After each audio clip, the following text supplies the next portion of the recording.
Hello guys, welcome back to my new video. तो हम लोग लेके आ चुके हैं आपके लिए एक और नया syllabus number chapter number 9 use of verb to have. तो बुक का नेम है अपना इंग्लिश ट्रांसलेशन। तो आइए शुरू करते हैं अपना। तो यहाँ पे लिखा हुआ है वो पढ़ लेते हैं पहले। वर्ब टू हैव का रूप प्रेजेंट टेंस में हैज़ हैव लगता है और पास्ट टेंस में हैड और फ्यूचर टेंस में शैल हैव विल हैव होता है। और हैव हैज़ हैड का उपयोग उनके अर्थों में होता है।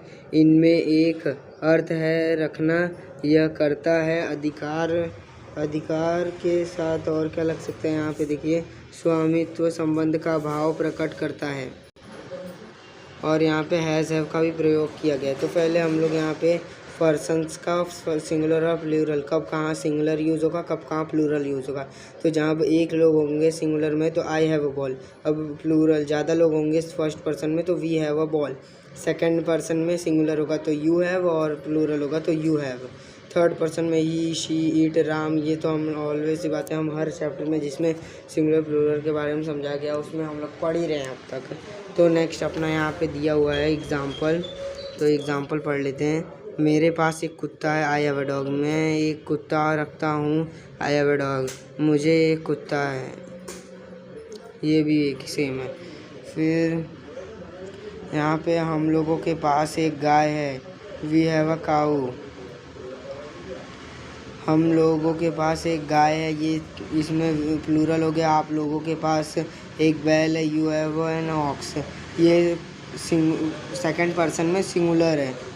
फिर उसके बाद तुम्हें एक मोटरसाइकिल है, ऐसा ही सेम और भी दिया हुआ है, आप लोग पढ़ सकते हैं। हम लोग नेक्स्ट पेज की तरफ मूव करते हैं। तब हम लोग सिर्फ मेन टॉपिक्स के बारे में पढ़ेंगे। तो यहाँ पे दिया हुआ है यूज़ ऑफ हैड। तो हैव हैज़ का पास्ट रूप है हैड होता है। हैड से भी भूतकाल में कर्ता के स्वामित्व अधिकार संबंध का भाव प्रकट किया जाता है। जैसे कि दिया हुआ एग्जाम्पल, मुझे एक गाय थी। अगर मेरी लैंग्वेज में थोड़ा भी प्रॉब्लम होता है तो आप लोग मुझे कमेंट करके बता सकते हैं। मैं आप लोगों से बहुत बड़ी खेद है कि मैं आप लोगों को अच्छे से नहीं बता पा रहा हूँ, लेकिन मैं और बेटर करूँगा अगर आप लोग मेरे को कमेंट में बताएंगे तो आगे पढ़ते हैं। आपके पास 2 घोड़े थे, यू हैव 2 हॉर्सेस। राम को समस्या थी, Ram have problem. Had use हो रहा है तो हैड लगेगा, हैव होता तो हैव लगता, इसलिए इसे एक छोटी पूंछ थी, it had a small tell. यहाँ पे दिया हुआ है एक्सरसाइज, इसके ऊपर एक्सरसाइज दिया हुआ है।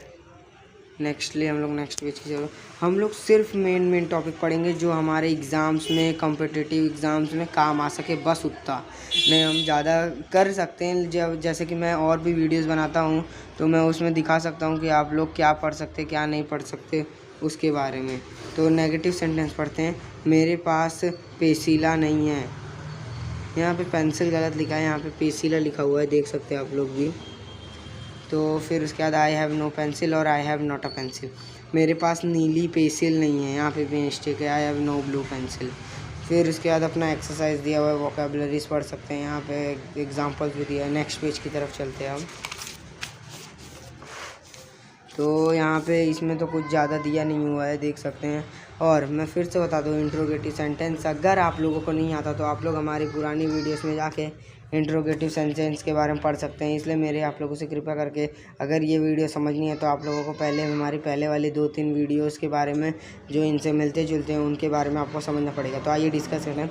इंट्रोगेटिव सेंटेंस उसे करते हैं जिस क्वेश्चन में क्वेश्चन मार्क और क्वेश्चन सेंटेंस हो उसे हम। तो इसमें है हैज़ हैड को सब्जेक्ट कर्ता के पहले रखे, जैसे कि क्या तुम्हारे पास सेब है, हैव यू एन एप्पल। क्या आपके पास कोट है, हैव यू अ कोट। क्या रवि के पास बिल्लियां हैं, और हैज़ रवि कैट्स। यहाँ पे प्लूरल में दिया था इसलिए हैज़ लग गया। फिर अपना नेक्स्ट टॉपिक यहाँ पे दिया हुआ है use of shall have and will have. तो मेरे पास एक कार होगी, आई शैल हैव अ कार। तुम्हें एक अंगूठी मिलेगी, यू विल हैव रिंग। ऐसे ही और भी एग्जाम्पल से आप पढ़ सकते हैं। आज के लिए इतना ही। Thanks for watching. Like comment and subscribe कीजिए। कोई भी डाउट आए तो कमेंट कीजिए। बाय।